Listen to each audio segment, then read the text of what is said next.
अस्सलाम वालेकुम, welcome to the channel and welcome to the new topic of public health. जैसा कि आप लोग जानते हैं, हमने पब्लिक हेल्थ स्टार्ट किया है। उसमें हमने जो है ना 3 लेक्चर्स जो है ना मैंने अपलोड किए हैं और उसमें मैंने डिस्कस किया था कि आपको ये जानना चाहिए कि जो basics of the public health है ये कौन कौन से है, उसमें कौन कौन सी डिफिनीशंस हैं और उसके अलावा जो पब्लिक हेल्थ की बेसिक डिफिनीशन है तो हम इसको आगे किस तरह से पढ़ेंगे। अच्छा, आज का जो टॉपिक है वो है ह्यूमन न्यूट्रिशन। असल में हमने बात की थी कि पब्लिक हेल्थ में हम क्या डिस्कस करेंगे, रिलेटेड टू द पब्लिक हम डिस्कस करेंगे और उसकी सेहत के बारे में डिस्कस करेंगे। तो अगर जब हम हेल्थ के बारे में डिस्कस करने वाले हैं तो उस डिस्कशन के लिए हमें ये जानना ज़रूरी है कि एक ह्यूमन के लिए कौन सी ग़िज़ा ज़रूरी है, कौन सी ग़िज़ायत उनके लिए बहुत ज़्यादा इम्पॉर्टेंट है और कौन सी ऐसी न्यूट्रिएंट्स है जिसके ज़रिए एक जो इंडिविजुअल है, एक ह्यूमन बीइंग है, वो हेल्दी लाइफ गुजार सकता है। सही है। तो आज का जो टॉपिक है वो है ह्यूमन न्यूट्रिशन। मेरा नाम है बशारत अली और चलो स्टार्ट कर लेते हैं। तो पहले अगर हम देख लेना, ये वाला जो चैप्टर है ये थोड़ा सा लेंथी है, तो फिर इसको हम क्या करेंगे, इसको हम सेपरेट पार्ट्स में डिवाइड करेंगे अकॉर्डिंग टू द टॉपिक्स। पहले हम देख लेते हैं कि हमारे पास जो ह्यूमन न्यूट्रिशन है ये क्या चीज़ है। तो human nutrition related to the human, जो हमारे पास ग़िज़ाइयत है, एक ह्यूमन बीइंग के लिए कौन सी ग़िज़ा इम्पॉर्टेंट है और कौन कौन सी ऐसी न्यूट्रिएंट्स है जिसकी वजह से एक ह्यूमन बीइंग अच्छी ज़िंदगी गुजार सकता है और हेल्दी ज़िंदगी गुजार सकता है। तो पहले हम जान लेते हैं कि न्यूट्रिशन क्या चीज़ होती है, ठीक है ना। तो पहले अगर हम देख लिए न्यूट्रिशन किसे कहते हैं, सो यहाँ से आप देख लो, it is defined as the science of food and its relationship to the health. Simple सी बात है कि ये एक साइंस है जिसमें हम डिस्कस करने वाले हैं उस फूड को जो रिलेशन रखता है किस चीज़ के साथ, हेल्थ के साथ। और ये कौन सा हेल्थ की हम बात कर रहे हैं, ये हम बात कर रहे हैं ह्यूमन हेल्थ के हवाले से। तो ये जो हम यहाँ पे न्यूट्रिशन में डिस्कस करेंगे, तो न्यूट्रिशन असल में है क्या चीज़।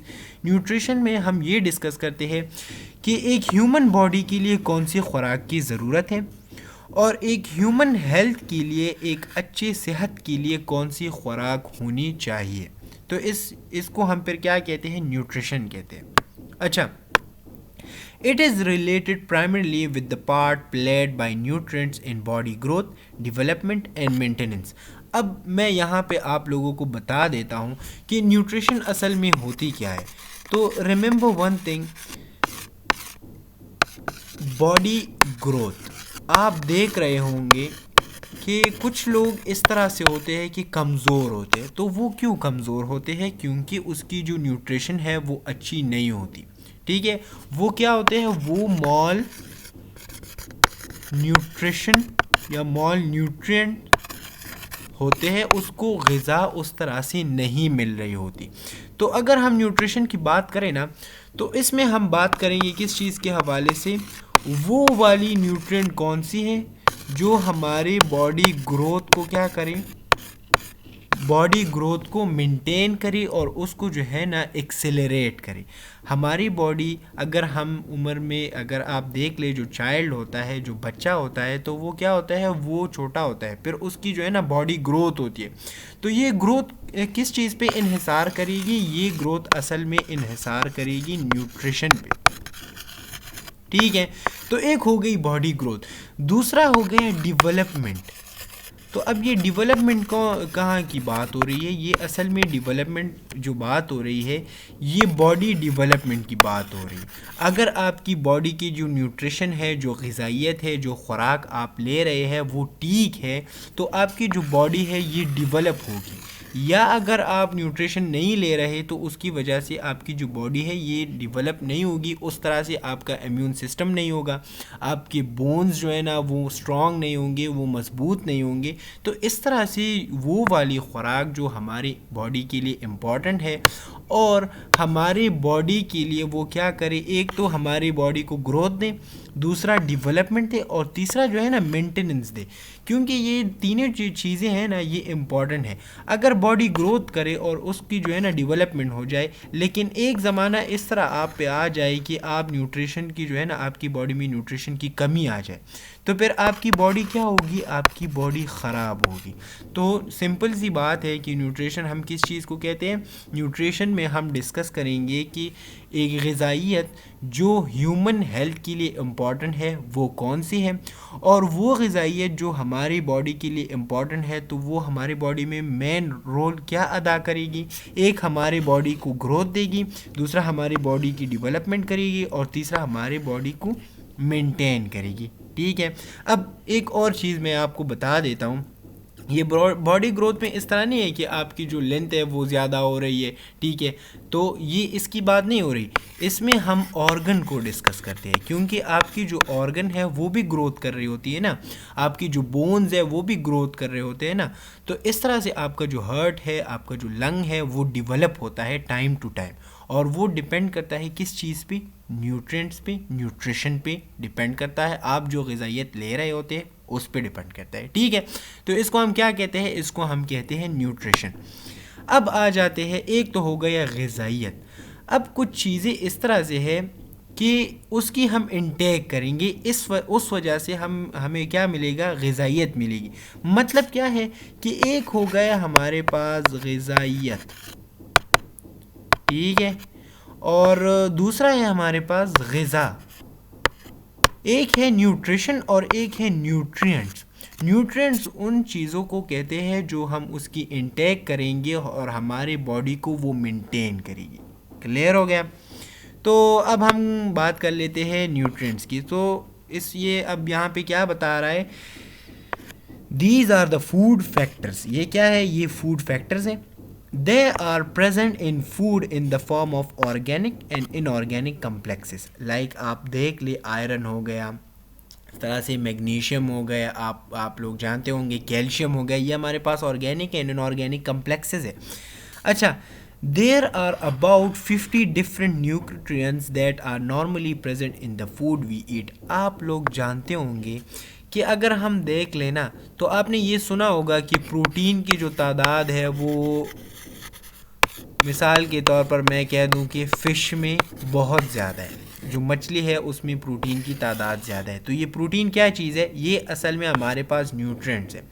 अच्छा, अगर मैं कह दूं कि जो जंक फूड्स हैं, ठीक है, तो उसमें तादाद किस चीज़ की ज़्यादा है, फ़ैट की तादाद बहुत ज़्यादा है। तो ये फ़ैट असल में है क्या चीज़, ये असल में हमारे पास न्यूट्रिएंट्स है। इसके अलावा अगर मैं कह दूं कि कैल्शियम हो गया, ठीक है, पोटाशियम हो गया, इसके अलावा मैग्नीशियम हो गया, तो ये हमारे पास ये हमारे पास क्या है, ये हमारे पास न्यूट्रिएंट्स है जो मुख्तलिफ़ खुराक में क्या होते हैं, प्रेजेंट होते हैं, और हम उसकी इंटेक करते हैं। ठीक हो गया। तो ये हमारे पास क्या है, ये सारे हमारे पास न्यूट्रिएंट है। अच्छा, तो these are the food factors. They are present in the food in the form of organic and inorganic complexes. There are about 50 different nutrients that are normally present in the food we eat. Each nutrient has specific function in the body. Most natural food contain more than one nutrient. मतलब क्या है। अच्छा, एक और बात, ये जो nutrient हम इसकी इंटेक करते हैं ना, तो ये इसका काम क्या होगा। तो रिमेंबर वन थिंग, यहाँ पे मैं बता देता हूँ फंक्शन के बारे में, ठीक है। तो अगर आप देख ले, जब बॉडी ग्रोथ कर रही होती है, जब आपकी जो एज है वो कम है, ठीक है, एक चाइल्ड है, तो हम उसकी क्या फोकस करते हैं, हम फोकस करते हैं कि इसकी जो बोन्स है ना वो स्ट्रॉन्ग हो जाए, ठीक है। तो हम इसके लिए क्या करते हैं, हम उस चाइल्ड को क्या करते हैं, मिल्क की जो है ना, हम उसको मिल्क बहुत ज़्यादा देते हैं, क्योंकि मिल्क में क्या चीज़ प्रेजेंट है, उसमें कैल्शियम प्रेजेंट है, और कैल्शियम क्या करता है, ये कैल्शियम जो है ना, ये बोन्स को स्ट्रॉन्ग करता है। तो ये एक स्पेसिफिक फंक्शन हुआ ना, ये कैल्शियम क्या करेगा, ये कैल्शियम हमारे पास क्या है, ये न्यूट्रिएंट है, सही है। तो ये न्यूट्रिएंट यहाँ पे बॉडी में एक स्पेसिफिक फंक्शन परफॉर्म करेगा। इस तरह से जितने भी न्यूट्रिएंट्स है उसके कुछ ना कुछ स्पेसिफिक फंक्शन होते हैं। जिस तरह से प्रोटीन हो गया तो उसकी कुछ स्पेसिफिक फंक्शन है, अगर कार्बोहाइड्रेट की बात करें तो उसकी भी स्पेसिफिक फंक्शन हो गई। इस तरह अगर हम फैट्स की बात करें तो वो जो है ना मेन सोर्स ऑफ एनर्जी है। तो यहाँ पे ये बात याद रख लिया करो कि जितने भी हम जो न्यूट्रिएंट्स की इनटेक करते हैं ना, तो इसका जो है ना स्पेसिफिक फंक्शन होता है, हमारे बॉडी में कुछ ना कुछ फंक्शन ये परफॉर्म करते हैं। अगर हम इसकी इनटेक नहीं करेंगे तो जो फंक्शन, जो न्यूट्रिएंट परफॉर्म करेगा वो वाला फंक्शन हमारे बॉडी में स्टॉप हो जाएगा। क्लियर हो गया? तो रिमेंबर वन थिंग, और जितने भी फूड्स हैं ना उसमें एक या एक से ज़्यादा जो है ना क्या प्रेजेंट होता है, न्यूट्रिएंट ज़रूर प्रेजेंट होता है। आपने देखा होगा जितने भी आप लोग जो चीज़ ख़रीदते हैं, जो खुराक की चीज़ होती है, तो उसमें जो है ना पीछे की तरफ क्या लिखा हुआ होता है, इंग्रेडिएंट्स। तो ये इंग्रेडिएंट असल में क्या चीज़ होती है, उसमें लिखा हुआ होता है न्यूट्रिएंट्स कौन कौन से इसमें प्रेजेंट है। तो इसको हम क्या कहते हैं, न्यूट्रिएंट्स कहते हैं। अच्छा, अब नीचे वाले की तरफ आ जाते हैं। कुछ स्पेसिफिक डिफिनेशंस है related to the human nutrition. तो पहला वाला जो है ना, हम डाइट किसे कहते हैं। तो रिमेंबर वन थिंग, न्यूट्रिशन के लिए डाइट और बैलेंस डाइट जो इम्पॉर्टेंट हमारे पब्लिक हेल्थ में यूज़ होते हैं, ये बहुत इम्पॉर्टेंट है। तो डाइट हम किसे कहते हैं? It may be defined as the kinds of food on which a person or group lives. वो वाला किस्म जो आप जिस किस्म की खुराक ले रहे हो और उस पे अपनी ज़िंदगी गुजार रहे हो, तो इसको हम क्या कहते हैं, डाइट कहते हैं। अब वो जो है ना, वो किसी तरह का खुराक हो सकता है, जिस तरह आपकी खुराक हो, आपका जो रूटीन हो, आप जिस तरह का खुराक ले रहे हो, तो वो क्या है, जिस तरह की खुराक आप लोग ले रहे हो तो वो क्या है, वो आपका डाइट है। सही हो गया? तो ये यहाँ पे ये बता रहा है कि काइंड्स ऑफ फूड, जो किस्म आप खुराक की ले रहे हो और जो बंदा उसको ले रहा है और वो उस पर ज़िंदगी जो है ना गुजार रहा है, तो इसको हम क्या कहते हैं, डाइट कहते हैं। क्लियर है? मिसाल के तौर पर एक बंदा है, वो क्या कर रहा है, मिसाल के तौर पर वो जो है ना, हमारे पास जो है ना 3 किस्म की मैं बात कर लेता हूँ, जो बैलेंस डाइट तो नहीं है लेकिन डाइट है। पहला वाला जो है ना, हम क्या कहते हैं, हम जो है ना ब्रेकफास्ट कहते हैं। ठीक है, इस तरह से जो है ना लंच हो गया। ठीक है, और इस तरह से जो है ना हम डिनर करते हैं। अब यहाँ पे ये क्या है, आप जो खुराक यहाँ पे ले रहे हैं, जो किस्म ऑफ खुराक जो आप ले रहे हैं, वो क्या है, वो आपकी डाइट है। अगर आपसे कोई पूछे कि आपकी डाइट क्या है, तो आप उसको बताएंगे कि मैं क्या कर रहा हूँ। मिसाल के तौर पर मैं जो है ना सुबह के टाइम पे जो है ना 1 कप चाय लेता हूँ और इसके साथ जो है ना मैं एक की इनटेक करता हूँ। ठीक है, तो ये हो गया आपका ब्रेकफास्ट। अगर मैं लंच की बात करूँ तो आप कह रहे हैं कि मैं जो है ना इस टाइम पे ऑफिस में होता हूँ तो जंक फूड यूज़ करता हूँ। ठीक है, जंक फूड का मतलब ये है कि जो आप बर्गर्स हो गए और जितने भी ये जो है ना फास्ट फूड हो गया, तो इसको हम जंक फूड कहते हैं। अच्छा, डिनर के टाइम पे आप लोग क्या करते हैं, तो डिनर के टाइम पे जो भी घर में पका हुआ हो हम उसको खा लेते हैं।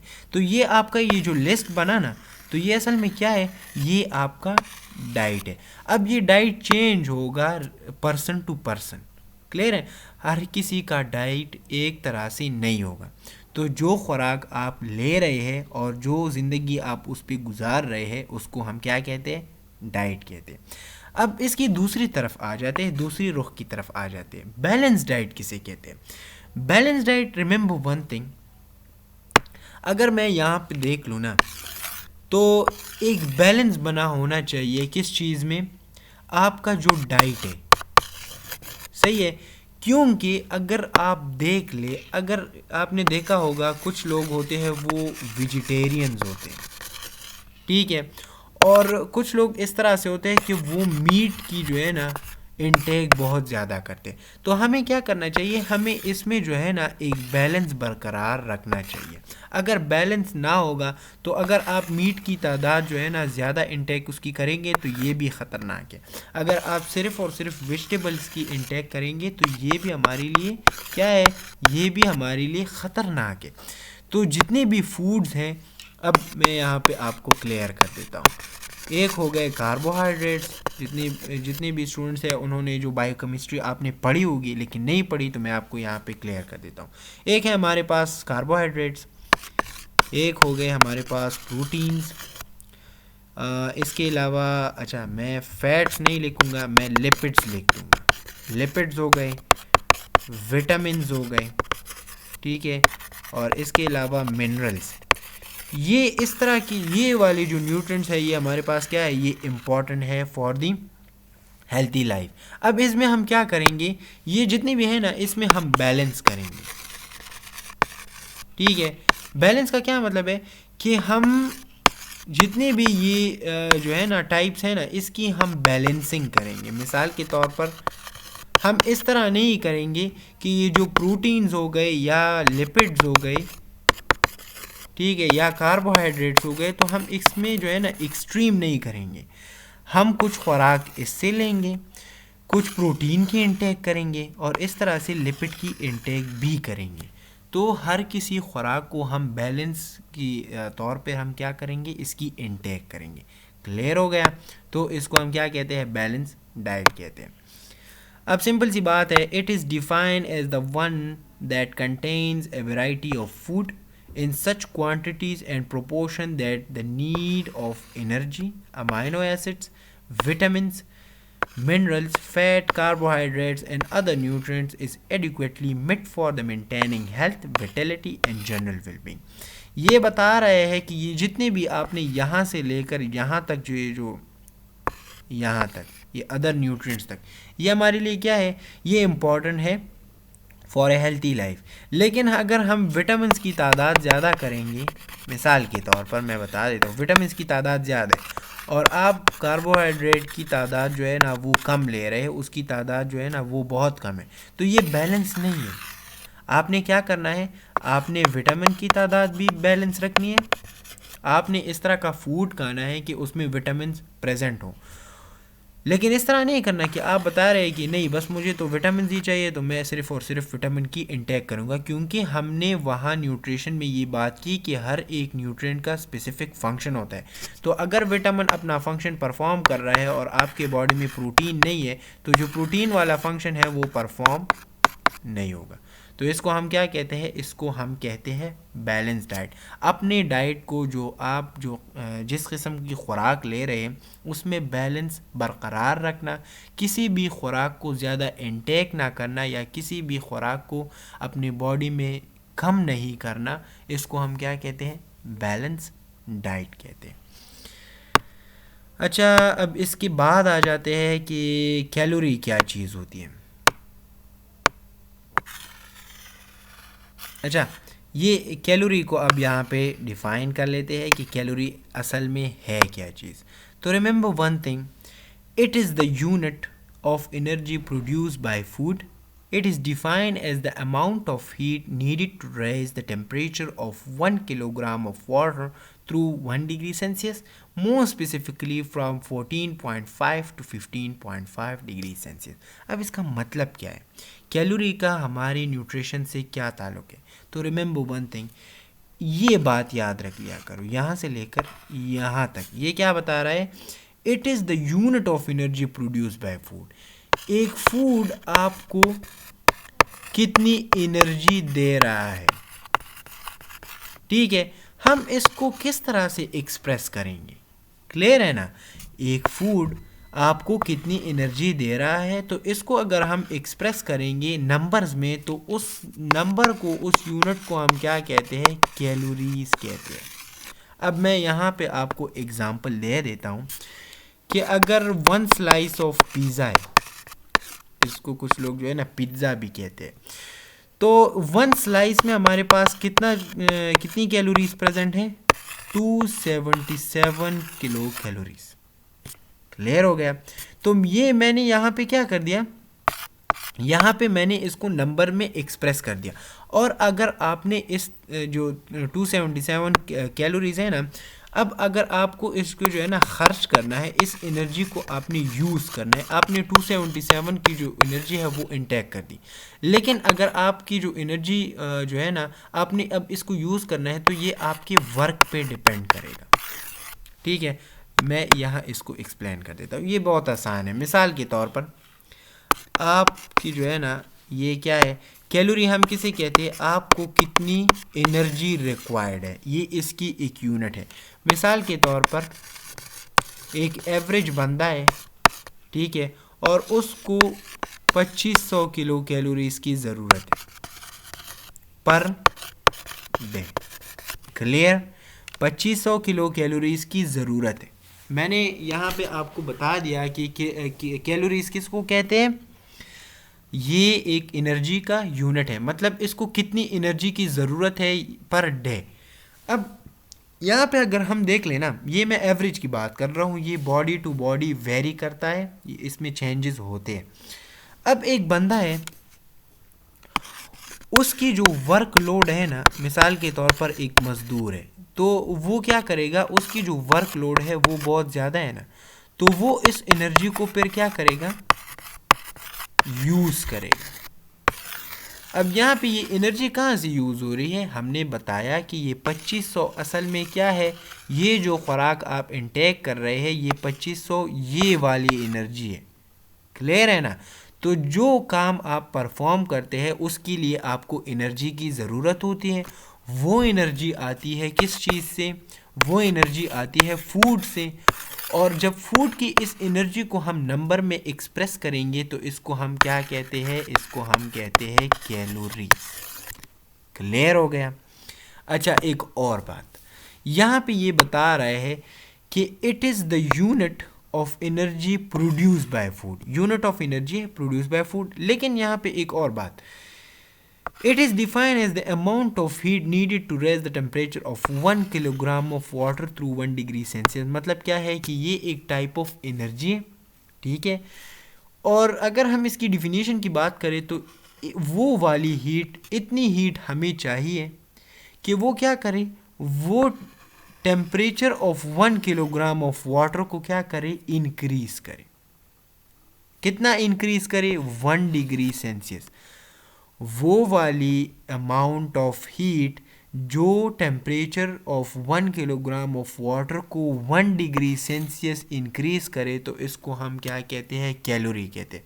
सिंपल अगर हम इसकी समझने के लिए कह दें तो जो खुराक आप खा रहे हैं, जो खुराक आप ले रहे हैं, तो वो आपको कितना एनर्जी दे रहा है, ठीक है। तो अगर कोई जो है ना आपको जो एनर्जी मिल रही है, तो अगर हम इसको नंबर में एक्सप्रेस करेंगे तो उसके लिए एक यूनिट यूज़ होगा जिसको हम क्या कहते हैं, कैलोरी कहते हैं। क्लियर हो गया? अब आप क्या करेंगे, आप गूगल में सर्च करेंगे डिफरेंट न्यूट्रिएंट्स कैलोरीज, तो आपको एक लिस्ट जो है ना वो सामने आ जाएंगी और आप देख लेंगे कि कितनी कितनी कैलोरीज, कितनी कितनी एनर्जी जो है ना वो डिफरेंट फूड्स में प्रेजेंट होती है। जिस तरह मैंने एक पिज़्ज़ा की एग्जांपल दी कि उसकी एक स्लाइस में हमारे पास 277 किलो कैलोरीज प्रेजेंट होते हैं। तो इस तरह से डिफरेंट फूड्स है जिसमें जो है ना क्या प्रेजेंट होती है, कैलोरीज प्रेजेंट होते हैं, वो आपको एक एनर्जी प्रोवाइड करती है। तो इसको हम क्या कहते हैं, कैलोरीज।